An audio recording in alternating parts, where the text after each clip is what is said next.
Welcome to Cheques and Balances. I'm Michael Vincent. This is James Blair. And this week we're joined by Matthew Harris, the Director of Lighthouse Accounting, to talk about why do I need a financial plan?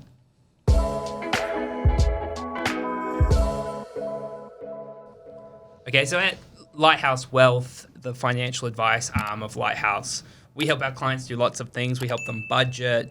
We give advice on KiwiSaver, lump sums of where to invest, advice on where to invest lump sums and regular contributions, investment property insurance, blah, blah, blah, blah, blah. But the main thing we do is help people come up with a plan. Because, and I get asked this question all the time, Matt, is going, hey, James, I've got some money. What do I do with it?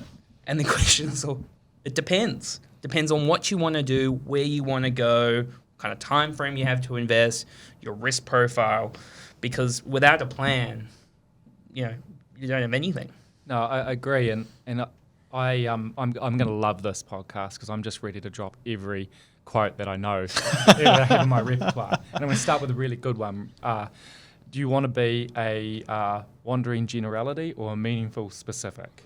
Steve. And so that's a Zig Ziglar quote, one of my favourite sort of motivational people to listen to. And it's really relevant because a lot of people go through life earning money, buying assets, and we have a number of them in our client base who have acquired a number of assets over time, but there's been no real plan to it. And if they had applied a plan, they would have got a lot further, a lot quicker.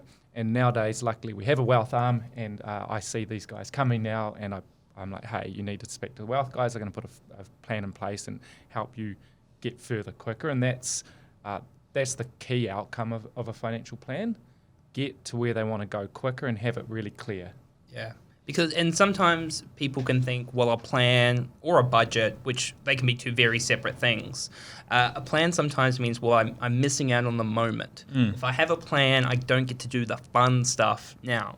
But really what a plan is giving you clarity of your decision making, understand if you do a little bit here, this is what it can help you achieve over the long term, opposed to, and people we deal with all the time, young kids, busy jobs, very time poor, is the head in the sand going, I don't want to think about this stuff. I'll keep focusing on the things in front of me day to day. But the consequences long term can be very significant. Yeah, and I think the head in the sand piece is something that is so important to touch on. It is very easy to just be like, I'm too busy. I can't think about this. It's too stressful. I've got too much going on. When, James, how long does it actually take for you? Like, what is the investment required from a customer for you to build them a financial plan, and time-wise? Probably talking about 2 1-hour sessions. Yeah. So there's the initial piece where you're doing what we call the discovery, going, tell us about your financial position.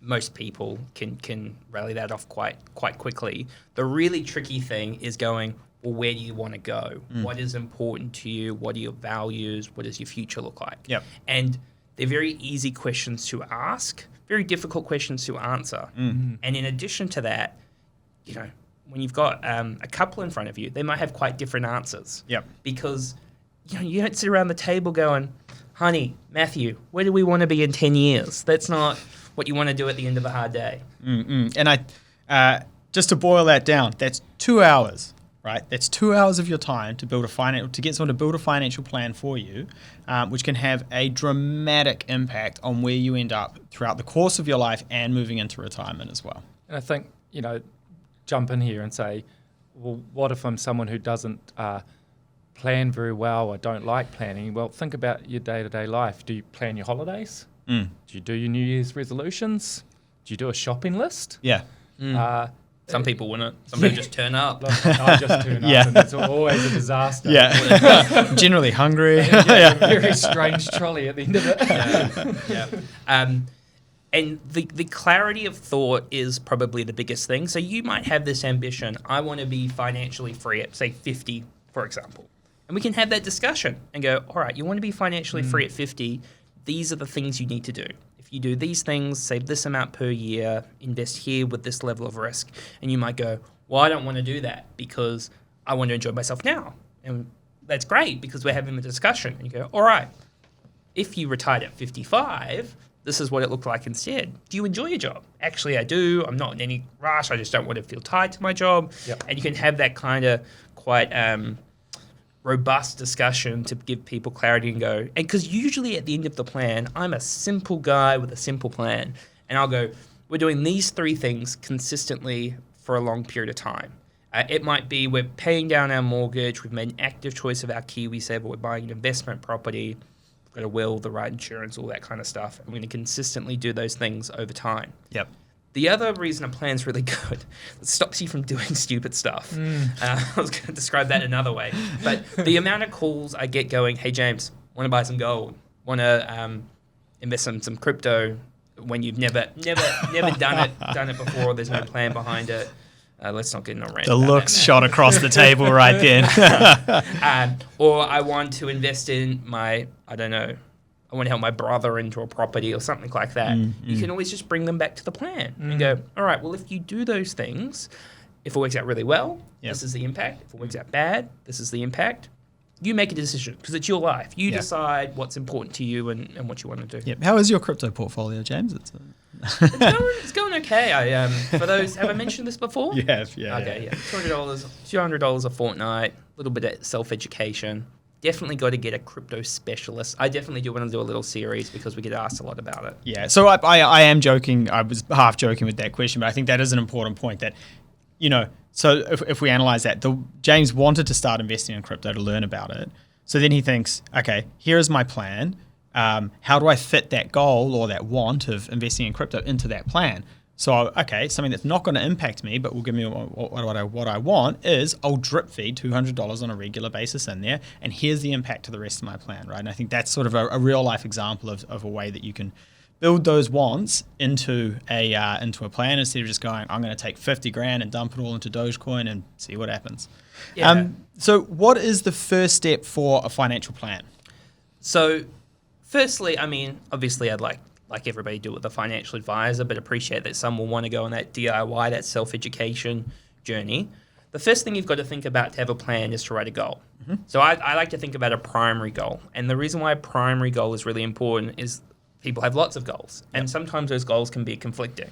A big one that I always hear about is James want a batch. And I go, well, if you want a batch, this retiring at 50 thing is not going to happen because it's essentially just a sunk cost, an additional $1 million of debt or whatever it might be. I always refer to them as a lazy asset. Yeah. The laziest asset on anyone's personal balance sheet. So then you go, well, and the other thing I go is if you're renting out a place, a nice place down where you want to have the batch and it costs you $300 a night, is that a better allocation of capital than spending $1 million on a batch? So coming back to your question, Mike, the primary objective is really important. What is the most important thing to you in terms of your financial plan? Yep. They can be shorter term goals and they can be longer term goals. So a short term goal might be clearing off personal debt. Maybe you've got into bad habits around credit cards or personal loans and you want to clear those off. Maybe you want to purchase your first home. Maybe you want to retire by 50, be able to maintain your lifestyle in retirement, whatever it might be. Yep. Some additional goals off the back of that are probably where the kids are going to get involved. If you go, that's important to me, I want to help kids with student loans, university, school fees, obviously helping them into their first home. Mike pretty much alluded to the best plan for a first home is to use the bank of mum and dad. So it is. that's got to be in quite a few financial plans. But I always talk about, and I mentioned this in a very early podcast, maybe episode 2 or episode 3, that you can't put your kids before your own personal financial goals. You can't sacrifice your retirement to help them. And sometimes I have those discussions and I look at them and I go, I'm just wasting my breath here, aren't I? Because when you're talking about family and what's important to you, it can be quite hard. So that primary goal as a starting point is really important. Then you need to start getting a bit more specific than what we call a SMART goal. Yep. So making it specific, measurable, achievable, realistic time frame. Can't believe I remembered all of this. Well done. So like, for example, I want to retire at 50. Okay, what income are you going to have? I want $100,000. When are you going to do it? 50. What house are you going to live in? Are you going to travel? You're putting measurable goals around it so you know what's going on. You can get quite quite smart around what's happening there. Then the last piece of the 3-step process, because once again, simple guy, simple plan, is what do you need to do today to achieve that goal? So if you've got 12 months, 1 year, 5 years, 10 years, 20 years, what do you need to do day to day to achieve that goal? Yep. So that might be an extra $100 off the mortgage. It might be setting up a Kiwi saver, might be getting comfortable enough with the risk of an investment property and buying an investment property and buying and holding for a period of time, whatever it might be. And if you can't commit to that day-to-day action, that means you're not going to be able to achieve your goal, which means you need to change your primary goal and then work out what actions you can take day-to-day. Yeah. No, and that's a really good point, right? It starts with the high level, boils down to the actions that you need to be taking on a day-to-day basis to achieve those. So, okay, James, I've got my plan. It's locked in. I know where I want to go. Now, I'm going to drop a quote in here. And you and I found this out. I'm super ready. I want to drop one in response. you and I found this out when we did a corporate boxing match. Me, probably more than you. Is everyone has a plan till they get punched in the face, and perhaps leading with the chin isn't the most effective way to win a fight. Move forward, Michael. So how often should I be reviewing this? What happens if something goes wrong? What happens if I do get punched in the face and I lose my job or something like that? What happens in those situations? Will you hold your retort on the quote? I will, for now. Okay. That's good. I mean, I would like to point you out that yesterday you said I couldn't use that quote because it was too cheesy, but that's okay. So you should be reviewing your plan annually. That's a really good starting point. You don't want to be, and it's just like your investments. You don't want to be looking at them all the time because it stresses you out, and a plan shouldn't be fundamentally changing. The question around what happens if your situation changes dramatically, sometimes I get asked, hey, James, what's the point of having a plan when I don't know what my life looks like long term? And those that don't have a plan to fail, essentially. Oh, there he is. Here we go. So if you don't have a plan, don't plan because you don't know what's going to happen in the future, but reality check, nobody knows what's going to happen in the future. You can adjust your situation on the fly based off what happens in the future. So maybe you move geographical regions, maybe you move overseas. You can adjust. You have to help a family member. You can adjust all those things in the plan. But I talk about generally that some things will work out better in your financial plan. Maybe your income, maybe the value of your house, maybe your investments, maybe you start a business that goes really well, whatever. Some things will work out worse than you expect. So maybe you decide we want to go down to one income because it's really important that we spend more time at home with the kids, or the value of our assets haven't gone up as much as we expected, or whatever it might be. Some things will work out better, some things will work out worse. Yep. And you'll end up in a similar sort of position at the end of it. It's just the way you get there will look different from where you started. So I'm going to jump in with my quote now, and which is going to be followed by a question which is relevant to the quote. So back to Zig Ziglar, what he says is motivation is like bathing. It's something you have to do daily, which I really like. But how do you keep people motivated with a financial plan? Well, the answer is the plan. So if you don't have a plan, money's hard to continue to save, continue to make the right decisions where you can go out and buy some clothes, go out and rinse at a bit of a lunch, have a good time. Look at you going, can't wait until red light so we can do some of these things. Friday, Amano. See you at 8 a.m. But if you've got the plan, it helps you understand the implications of going away from it. So you can go, hey, if I continually spend that extra $100 a week, I'm going to have to retire at 70 instead of 65 or whatever it might be. So that's where the motivation comes in.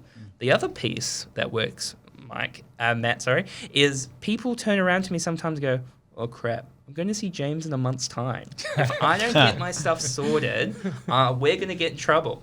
And sometimes I know there's conversations at the dinner table where they're talking about something and they go, what would James think?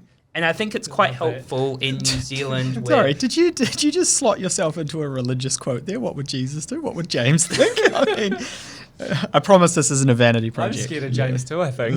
Yeah. But in all seriousness, in a world where we don't talk about money is very taboo. Nobody, if you make a bad financial decision, unless it gets very bad and you end up on the side of the street, most people won't know. But if you have that point of accountability, just like a personal trainer at the gym or you got to go and see your teacher or your professor or whatever it might be, you've got that point of accountability, which is very helpful in all aspects of life. Yep.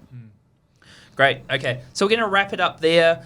The other point I'd probably make is, and Matt alluded to this before we started the podcast, is a financial plan can look different to different people. Maybe you've got that advisor and you've got that person keeping you accountable. Maybe you're doing your New Year's resolutions are a bit cheesy, but if you're reflecting on what you've achieved over the last 12 months, setting realistic goals for the next 12 months, that's a form of a plan. So just make sure that you're taking time to think about your future. You shouldn't be investing more time into your job than you are into yourself and where you want to go. And as Mike alluded to, the time to do it isn't huge.